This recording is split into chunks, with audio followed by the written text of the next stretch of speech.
Welcome to Dr. Mary Travelbest's special episode on California beaches, Part 1. In this episode, the FAQ is on how to become a best travel destination. California beaches are the destination. So, how does one become a best travel spot or tip with Dr. Travelbest? The answer is the best travel spots and tips come from you, the listener to this podcast. You are the inspiration and the joyful traveler who share your ideas, your travel questions, your favorites, and your tips with me and your friends. So keep thinking of others and how you can help them become better travelers. I have a book. It's a best book. It's called The 10 Best of Everything. It's an ultimate guide for travelers by Nathaniel and Andrew Landy, and it's published by National Geographic. One section is about the best cheeses in England. Another section is about New Zealand's South Island. If you are a fan of this podcast, take a peek at the show notes and add your comments about your best and become a travel hero for us. So today's episode is about the California beaches, Part 1. So we're going to start south near the border, especially Coronado. And we are going to head north all the way to the Oregon border and beaches in between. And we're going to do it in 2 parts. The California beaches are all free to visit, but are some still closed? You need to check that before you travel.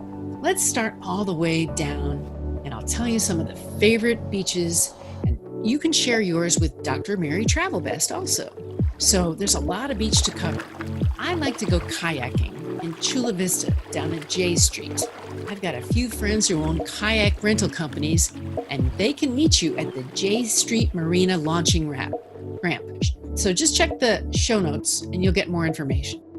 Now, Imperial Beach, it's questionable. I would not swim there after it rains. So you can swim in Coronado instead. That's right. Go swim by the Hotel del Coronado. So we're going to skip over the downtown San Diego area as we head north because there really are no nearby swimming beaches. Now, you may find a rooftop pool or a dozen of them, and you may find some great sailing along those beaches too.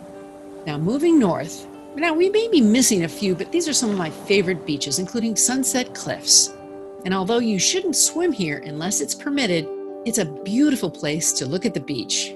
It can be some danger out there too on those cliffs. Now, Ocean Beach is a hangout for the young and fun-loving. Dog Beach is where you can bring your canine and hang out with hundreds of other dogs.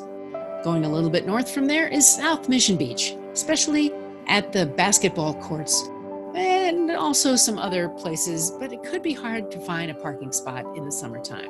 The roller coaster is nice, again, often crowded. So try to head south along the boardwalk and then find a spot if you're going to be swimming. Now, North Mission Beach and Pacific Beach are some of my favorite swim spots for decades. I'm hoping to get a hotel room in Crystal Pier this winter and sleep in a room over the beach. Bird Rock, that's towards La Jolla, that's got some great waves, and it's kind of a windy place to swim, snorkel, and surf. But get a local to explain where to go in so you'll be safe. Now, La Jolla Cove is a great swim spot. Be careful of the rocks. Ask if you're not a good swimmer. And then going north again to La Jolla Shores, that's a great place to learn to surf. The waves are often smaller there, and I've been kayaking and scuba diving as well as snorkeling there. Black's Beach, a little bit north from there, it's a nudist hangout. We have show notes about it as well. And from there north, the Torrey Pines State Beach. It's right along the coast, and it's been closed, but it's open right now. I went hiking there today. You can walk on the beach. Now, Del Mar, especially at 17th Street or 25th Street, they're great for you. If you have a dog, check out the rules in our show notes for when you can bring Fido. It's patrolled, so you be sure to follow the rules. Now, Solana Beach has a downtown area near the beach entrance, so you can usually find some good parking nearby. Sometimes I park at the train station, so check out Fletcher Cove.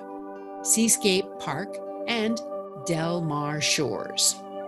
Going a little bit north, we've got Moonlight Beach. That's located in Encinitas at E Street, and it's a favorite beach with volleyball courts, kids' play areas, and lots of parking. In the early 1900s, the locals used to come here for midnight picnics.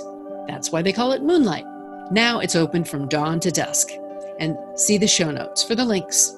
Going further north, you may explore some of these locations, and we will in a future episode. South Ponto Beach, South Carlsbad State Beach, Tamarack Surf Beach, and all the way up to Oceanside. Now for today's mistake. We're going to talk about parking tickets and how to pay them. So I got a parking ticket in December 2019 in San Diego, and I paid it because I mailed it in. They didn't get it very fast, so I got a warning to pay a higher amount. I called. They did not see my payment, so I paid a second time. I asked for the penalty to be removed, but they were confused, and so it was an open case for several months. I was finally reimbursed, but what an ordeal. Paying a parking ticket should not be so hard. And about the ticket, I clearly remember that paid parking across the street was about $40 for the night, and that just seemed high. So I chose to keep looking. In the long run, I should have just paid it. The do not park sign was faded and worn out, so it really was hard to see. It said 8 o'clock. It really said 6 o'clock. So you got to really be careful. 8 and 6 kind of look a lot alike. Don't be like me. Look carefully at the sign. Now let's talk about travel advice. I want to tell you about free travel through Travel Rewards. So if you keep track of your travel rewards and points, this is going to help you out. How many of us pay attention to those valued points? How many travel reward companies do I belong to? I think it's more than 100 right now. Is it possible to stay on top of these? I probably have used less than 5% of them. So what is the reason to keep track? Each point is worth about a penny, and the pennies do add up if you travel. However, as I said, it's hard to keep track of these points. So what do you keep track of? I once paid a company to subscribe to someone who offered to keep track of my points, but that service ended. It was too hard to track that system. So now during COVID is a good time to use your points.